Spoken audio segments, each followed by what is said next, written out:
So for just to reiterate this slide in case some people didn't hear me, software had evolution from functional languages to structural languages to object-oriented languages. When object-oriented languages and client server was big, you could sit in front of one tool and you can build your whole application. Now, in the early 90s or the mid 90s, the web really took off. So languages like HTML, CSS, JavaScript, though they existed before, really took off because commercial applications started being built using these products to have a presence on the web.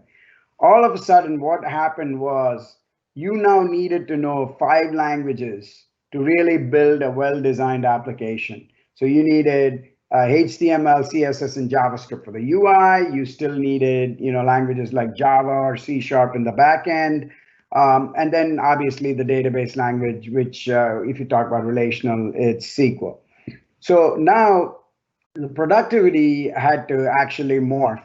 Now, instead of having one language in your arsenal, you now had to hire 5 different skill sets to basically build an application and deploy them in different servers, if you will, if needed, if for sake of security and stuff like that. During this time, I actually ended up building a company called Admin Server, which late 2000, first decade of 2000, got acquired by Oracle. But during that time, about the time we were being acquired, we saw a little fork in the software development world. Because human beings always look for productivity, how can I get the same effect by doing it much faster? Unconsciously or consciously, all human beings think that way. So a whole bunch of people said, hey, we're already using the scripting language to, for example, JavaScript, to do the UI. Why don't we morph that into even doing the business logic? So that way you can cut out one language like maybe Java or C# out of the picture, and we can build a whole stack just with a small subset of languages, hence increasing productivity. This gave rise to a lot of the scripting languages becoming really, really popular. I mean, before that, Perl was the biggest scripting language. It was used to, put together, little utilities. But now people really started using these scripting languages to build actual complex mission critical applications, so which we call server side scripting. Whereas a certain number of companies continued in that traditional design patterns where you use compiled languages for the back end, where you keep your business IP, your intellectual property, and then you use your front end purely just to display stuff. So in case that the scripting languages get hacked, you're not at any danger of losing your intellectual property. The problem with scripting languages, while they give increased productivity where a new person can come in, learn these scripting languages quickly, not only that, they can simply go somewhere and download a library and then just move on building these applications, quote unquote, quickly. There were a lot of risks. Obvious risks are security, and almost all these languages are immature. If you take JavaScript, for instance, there is no type-driven capability in JavaScript. A variable can be used as a string, integer, whatnot, invariably, all over the place. And then they're not compiled, so there are scalability concerns there. Now, people started mitigating these risks. Anytime a risk arises, people try to bring up solutions. Well, to increase security, to control the security aspect of these scripting languages, they started spending billions of dollars on cybersecurity. So that became a big, quote unquote, trending buzzword in the industry for a while. Then, obviously, since these languages are immature, they couldn't build monolith applications anymore. So what did they do? They said, oh, we're going to split everything up into smaller pieces. And so the concept of microservices came into place. Of course, they forgot about the fact that doing transactional stuff across these services is going to become even more complex. and stuff like that. And again, deploying 1,000 microservices over one monolith became a huge issue. So the concept of DevOps came into the picture to solve that. And again, with respect to that specific issue that I talked about, type driven, for example, what they did was they started putting abstractions like React and Angular and jQuery, EXTJS, if you will, 10 years ago. So they started putting in these layers about the same language, try to make it better and better, but thus increasing more technologies that you have to learn. Now, this became great for developers because their resumes started stacking up a bunch of new quote unquote cool things. But in the end, the value for the person spending the money starts degrading. And again, the scalability was handled by hardware, and the advent of cloud really helped that. We saw this issue coming up in the late 2000s, and we decided, okay, it's time for us to build something that keeps all the good principles but still have just one tool that generates all of those technologies. Not only that, as technologies change, make this product generate that new technology. So it will never be one of those tools where when technology radically changes, it becomes useful. So in the end, we just built a platform which is one tool and builds all the full stack. And as a side effect, we found that you can develop 10 times faster with about 70% savings. And we have found that in every single product. And we'll come back to the platform later. So this is kind of like what happens these days, right? Like you go to any large company, every developer or senior architect they hire, they bring in whatever they're familiar with, and they see the advantages to what they know, and they bring it in. And it's a major mix up a lot of things. And again, in the beginning, it looks very good. And then over time, what happens is it becomes a big mixture, and then it becomes a maintenance nightmare. What happens with Graphite is that you have one tool that generates the exact same kind of stuff. And even if it generates HTML, JavaScript, Angular maybe, or React or whatnot, your interface to handling all of that is one tool. So it's very well streamlined. I'm going to talk about I'm going to talk about the platform itself, and when I open it up for question answer, I want to make sure that you guys will talk about the previous items that I just mentioned about software development itself. Moving on to Graphite, how do you build Graphite? Graphite not only helps you build these full stack with one tool, but it actually trains young developers into building applications that are well designed. Now, we know during development process, people sometimes start with the screen. They look at the screens that the user wants, build the UI, and then build the data model. And then what they have in their hands is a complete mess. In some cases, they start with the data model, build objects that just mimic the data model, and then build the UI after. Little better, but not really of any use. The real need for the real idea of object-oriented programming is to build objects that mimic the business problem, then build your data model based off of that object model, and then build your UI, obviously business logic attached to your object model. Very few people in my experience I've seen do that. Almost always people build the data model and then build class files that just mimic the data model. And so we wanted to address that problem. So when you use Graphite, the first thing you do is build your object model that mimics the business. There is no more linked tables. There's purely, if a person has a list of addresses, you create an address entity, and then you create the person entity, and you add a list of addresses in person. You don't have to go create an intermediate table called person address, put IDs and things like that. In fact, IDs don't even exist in Graphite because they are handled behind the scenes. And then all business logic is built in the form of flowcharts. And we did that to bring in people that understand the business and the developers together and remove that friction. So what happens now is a person writes that document, gives it to the developer. The document's not well written. Developer writes the code, doesn't match, and there's a back and forth to fix that.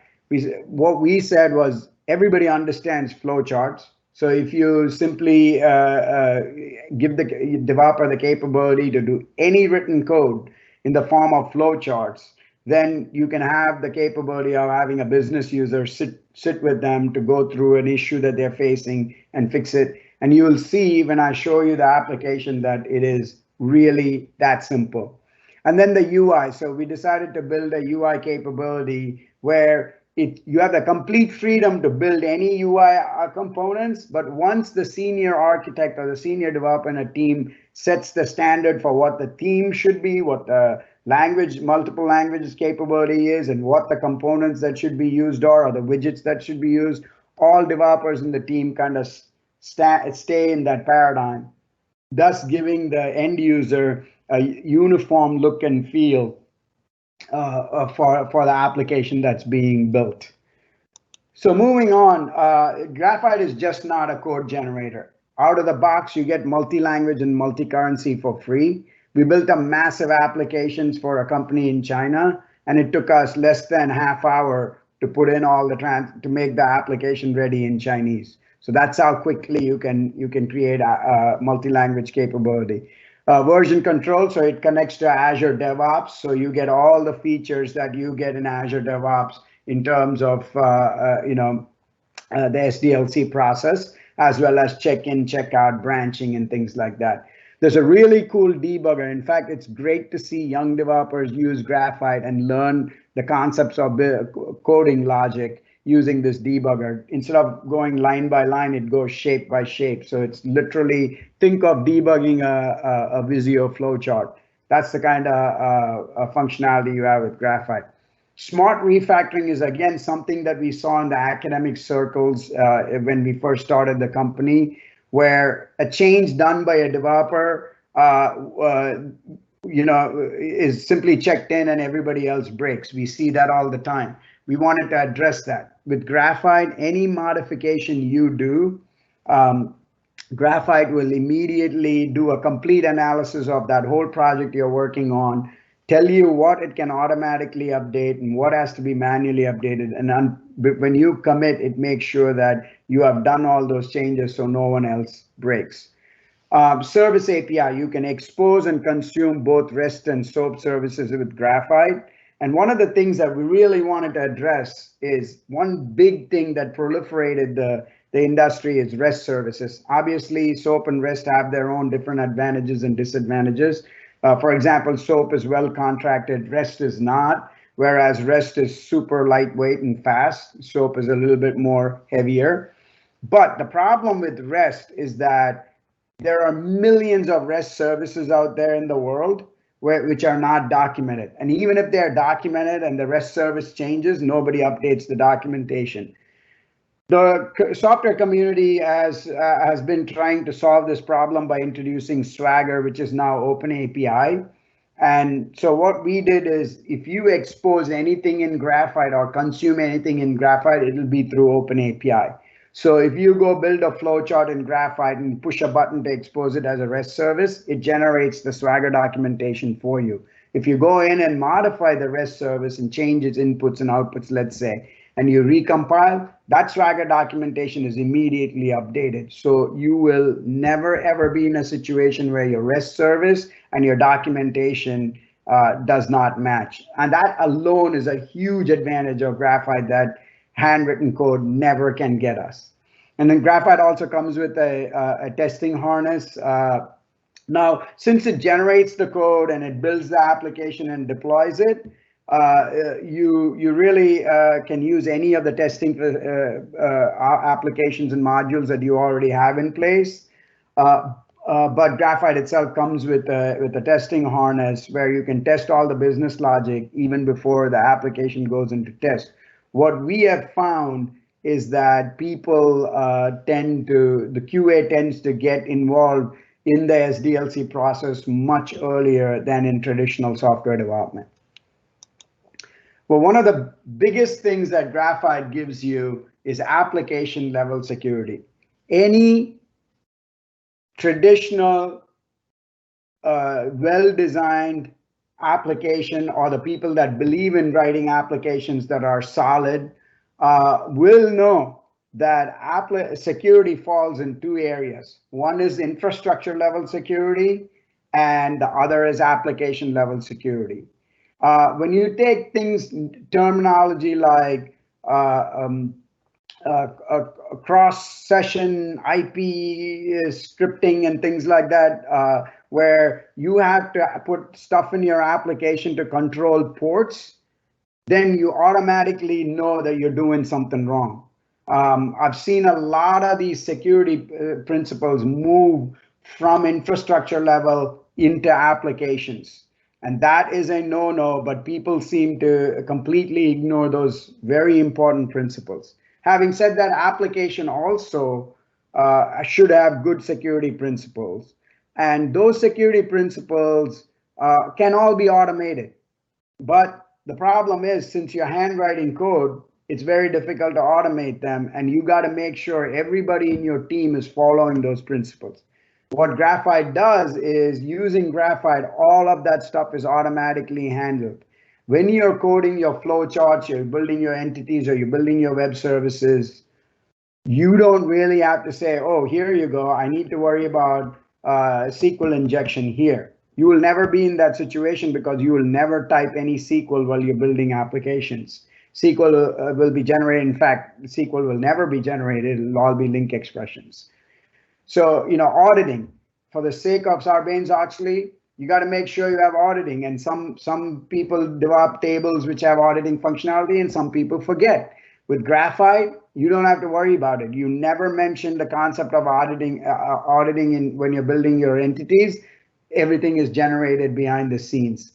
Even simple IDs coming back to the page are encrypted.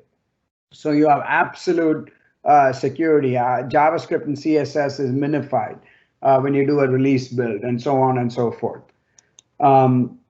So you get absolute security when you build. In fact, we give a perfect code security guarantee for all of our clients. I wanted to kind of talk about the stack that Graphite generates. The one thing to note about Graphite is nothing is proprietary. Once you sit in front of Graphite, you visually build the ETL, you visually build and I shouldn't even call it ETL because it's object relationships. You build your screens, you build your business logic in the form of flowchart.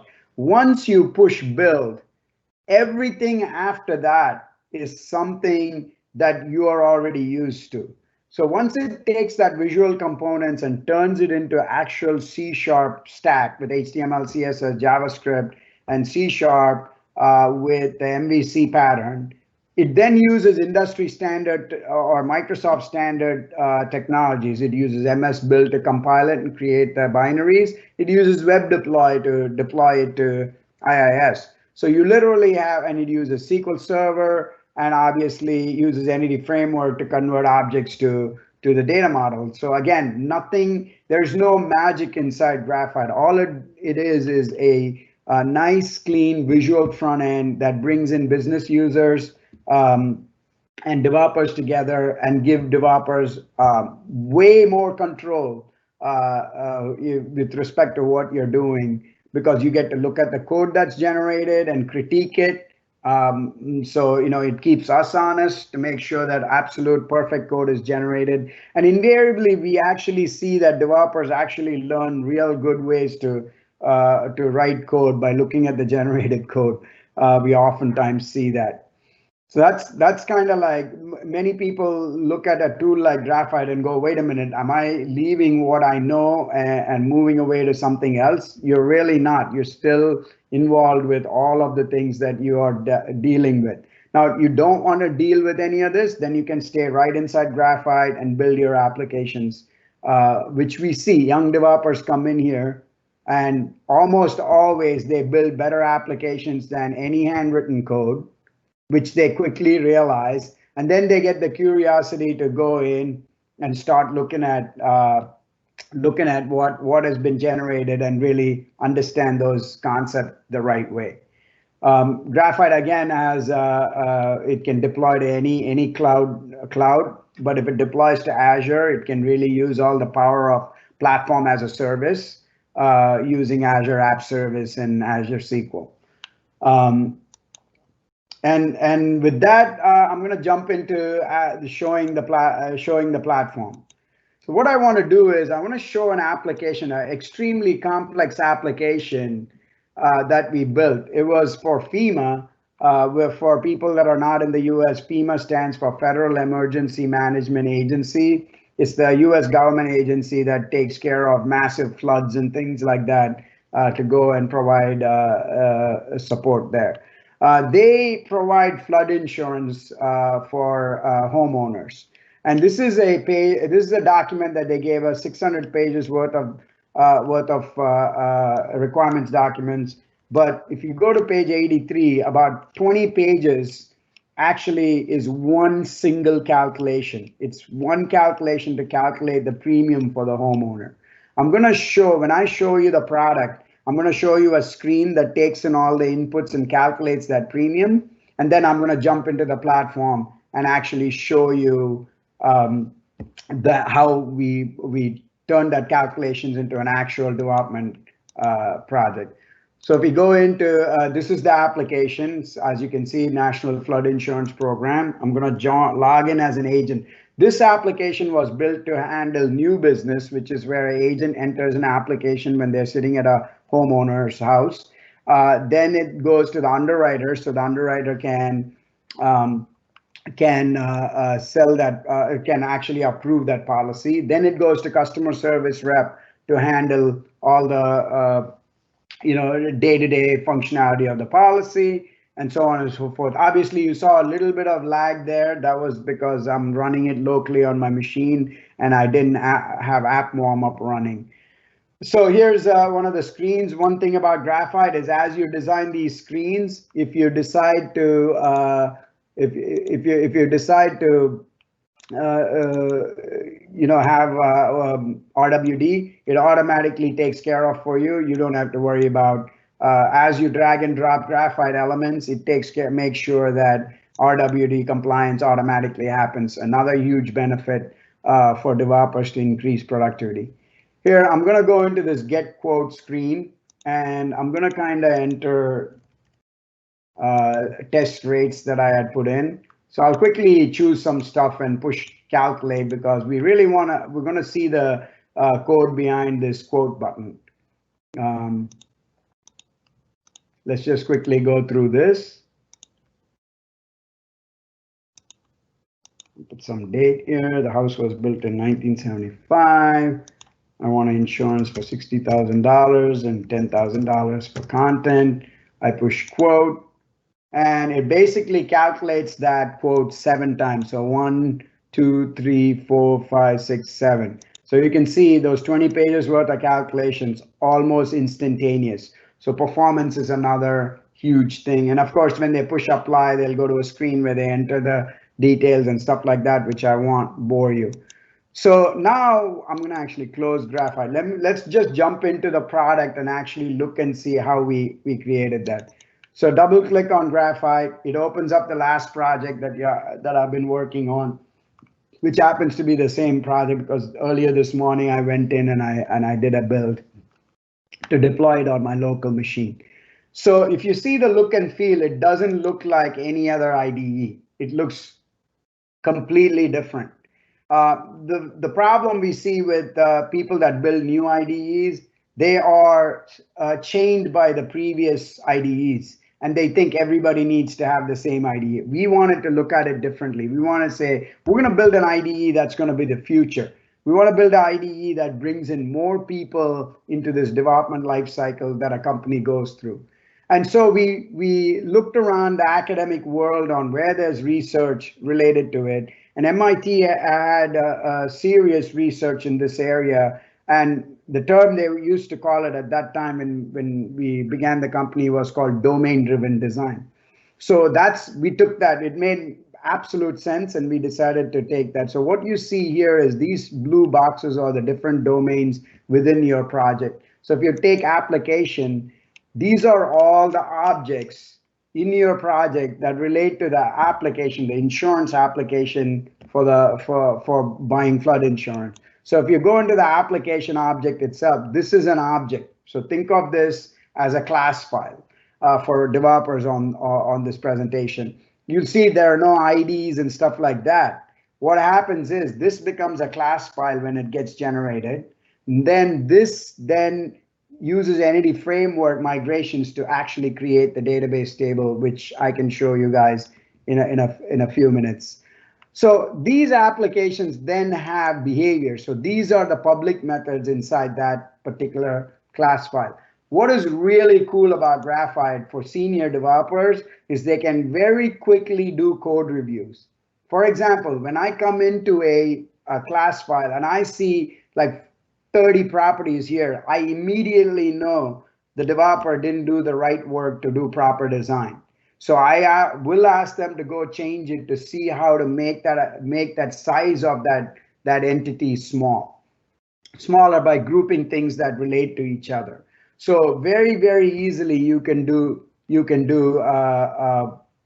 code review. Not only that, Graphite has this warning screen which will have all of the stuff that you set up as things that concern you, and it'll bring it to highlight, and you can take it up with the developer that's reporting to you. Now let's look at a behavior. So generate application number. So this is how behaviors are written. As you can see, with these 25 odd shapes, you can write any code that you would otherwise write in any language. So equal to is assign, create is new, create from is casting, evaluation is simple expression, list management shape handles everything to do with lists.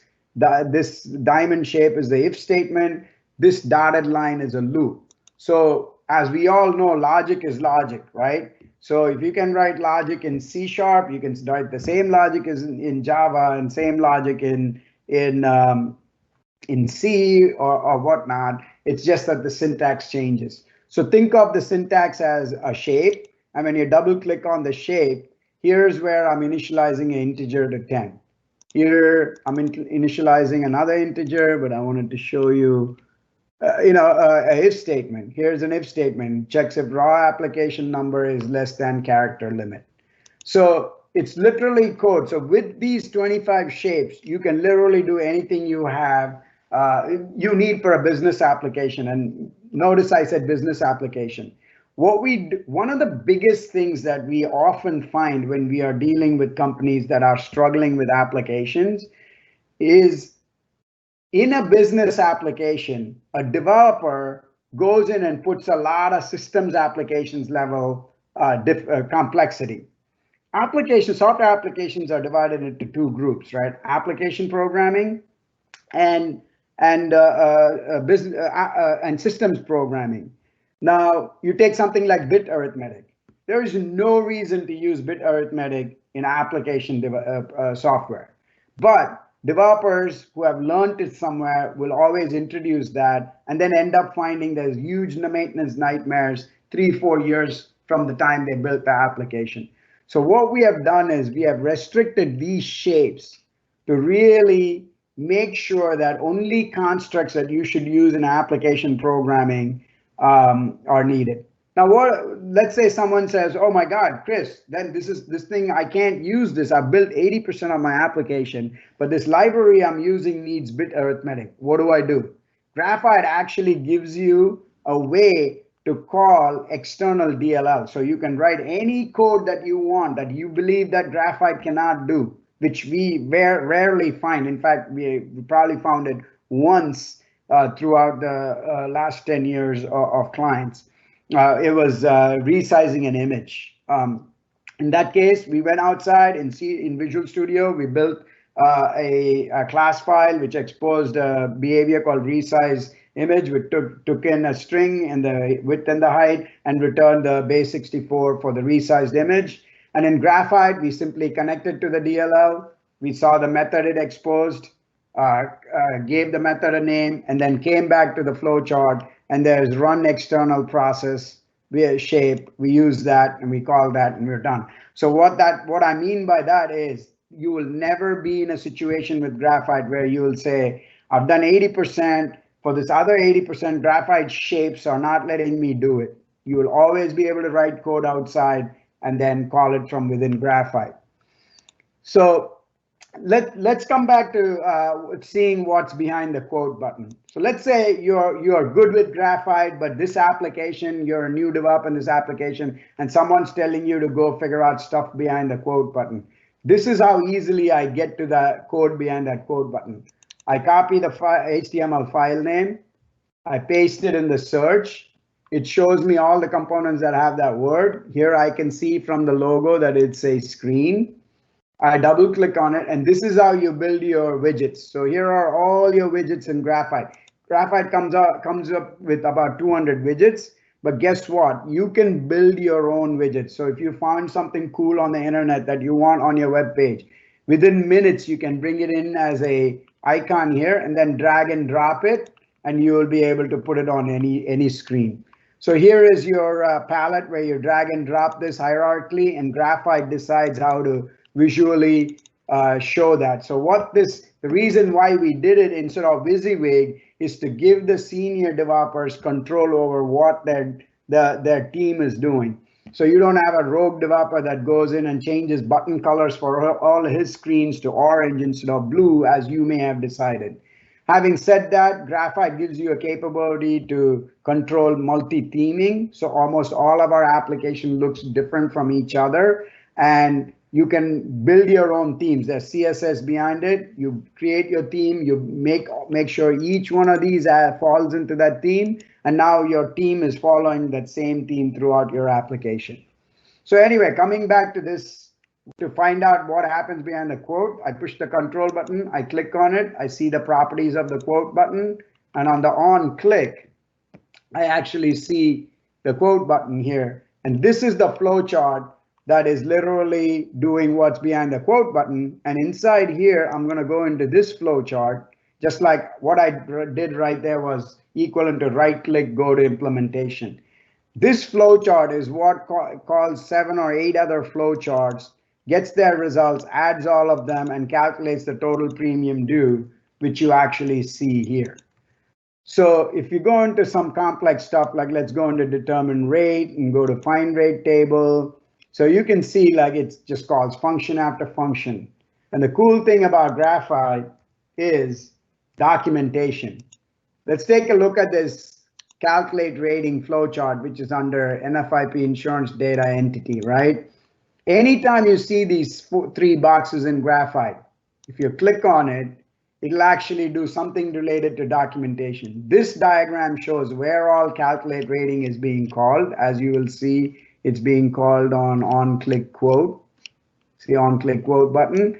But more importantly, check this out. It shows every method that it calls. And you can see a figurative representation of everything that's happening in calculate rating. And in fact, when I was showing this to one of the actuaries who was really good at Excel but didn't know coding, he wanted to see what this determine ICC premium did. And when I clicked on it, he literally read these English sentences and said, yep, that matches what are my calculations. And the beauty of this is when you double click on the shape, that comment that you see here was never typed by anyone. Actually, Graphite looks at this list lookup and it generates this comment for you. Not only that, this generated comment then ends up in the generated code. So when you go to Graphite and do a build, and in fact, what I'm going to do is I'm going to do a release build so I can show you the code. I'm going to do a release build and we'll look at this determine ICC premium. And then I'll actually stop and open it up for questions. So I'm going to do a build. It's what it's doing is it's taking all the visual stuff, turning into a full C# project. Then it's using MS Build to compile, and then it's going to use Web Deploy to deploy it. While it's finishing up, I'm going to show you the generated code. As you can see, it's 11:39 here in the US. It generates two C# projects. The web project generates all the HTML pages and the controllers. The library project actually generates all your business logic. So in case you wanted to split the application in the DMZ and behind the firewall, you could do it. But here, if you want to see the determine, and I'm not going to open this up in Visual Studio, which we can, but if I want to look at the code, notice the generated code. It's absolutely pristine. Every indentation, everything is actually mapped by style cop rules. And you'll see these comments: create a list of matching ICC premium tables. That's literally what you will see in the flowchart itself. By the way, this, when you're doing a release build, this is going to take about 40 seconds because it's taking all the JavaScript and CSS, it's compressing and obfuscating it, and that algorithm is about 40 to 50 seconds. When you build in debug mode, this is literally instantaneous. And I can show you once it's done the amount of lines it has generated for this complex business application. It's a full ERP for an insurance company. Generates about 500,000 lines of code. And that's just the C# stuff. So that kind of gives you an idea. You can see that the generated code is absolutely pristine. What that means is we wanted to address problems with products like Power Builder and SQL Windows and Delphi. Once the web world came in, they became irrelevant. And every application that you built with them had to be rewritten. We did not want our clients that use Graphite to be in that same place. You have the absolute generated code here. Number one, if you decide you don't want Graphite, you can continue with this generated code. Your productivity will drastically reduce. If you're doing 10 times faster, you're going to go back to what it takes with traditional code, which will be much slower. But you are now safe. Number two is that we will be upgrading Graphite to generate the latest stack. For example, this is .NET Framework 4.7. We are now going to release in November, along with Microsoft, Graphite that will generate .NET Core. What that means is this project that was generating .NET Core, if you open it up in the later version of Graphite and push build, now guess what? It's going to instantaneously generate .NET Core code. So your upgrade procedures become matter of days instead of months. So that's a huge advantage we see with all of our clients. We have an application that we built for a federal agency that all the applications put together, like 8 applications, 8 massive ERP applications, total generates 6 million lines of code. When we first created Graphite, it was generating .NET Framework 4. We upgraded them to the latest, and it took us like a month to do that whole upgrade process. And that is obviously unheard of. With that, I will open it up to questions. I have a couple of minutes, so let me just quickly show you guys one thing. If you look at, let me take a flow chart, determine rate. If you see, if I wanted to expose this as a REST service, all I have to do in Graphite is click on that. I can expose it as REST or SOAP, and then make, say, post and give it a name. Right? And click OK. The next time I build, it'll expose this as an endpoint, and not only that, generate REST documentation for it. If I go to the sidebar, go to services, I will see all the stuff that has been exposed already. As you can see, determine ICC premium has already been exposed. And if I wanted to see the Swagger documentation and I want to see the REST Swagger documentation, I can double click on this link and you will see it's the Open API documentation that's generated for you. I just did a build, so again, it's going to do a warm up. And here is all your Swagger documentation automatically generated for you. That alone is worth its weight in gold, if you will, for Graphite. With that, I'll open it up for questions. Ren, is there anything I have to do to put myself in that, or you got it? Yes, Chris, I'm observing the Q&A session. So far, there's no question in queue. Okay, great.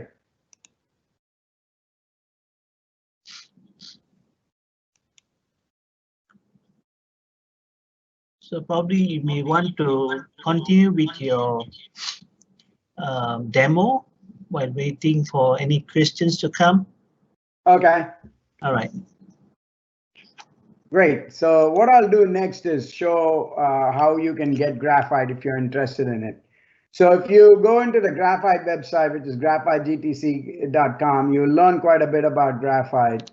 If you go to the try it free section, you'll be able to download graphite and the initial system libraries that you will need to build the first applications. The system requirements document will tell you what kind of machine you need, and the install notes if you have any trouble installing, or like you need MVC and stuff like that. Some machines don't come with that. This will help you get through that stuff. And graphite, there's no trial version and stuff like that. Graphite, sorry, in terms of features, when you get graphite, you can build any application. All the application that you build will run for 30 days. And then if you want to extend it, you just got to go to a screen in graphite and extend the trial. And then you'll get another 30 days. And if you want to make it production worthy, you'll contact us, we'll give you a key, and then you won't get that 30-day issue anymore. If you go to this knowledge center, which is kc.graphitegtc.com, there's a lot of stuff in here that will help you learn graphite. If you go to the references section, there's a whole bunch of documents here that you can literally open, and here's a beginner guide that you can use to learn graphite step by step.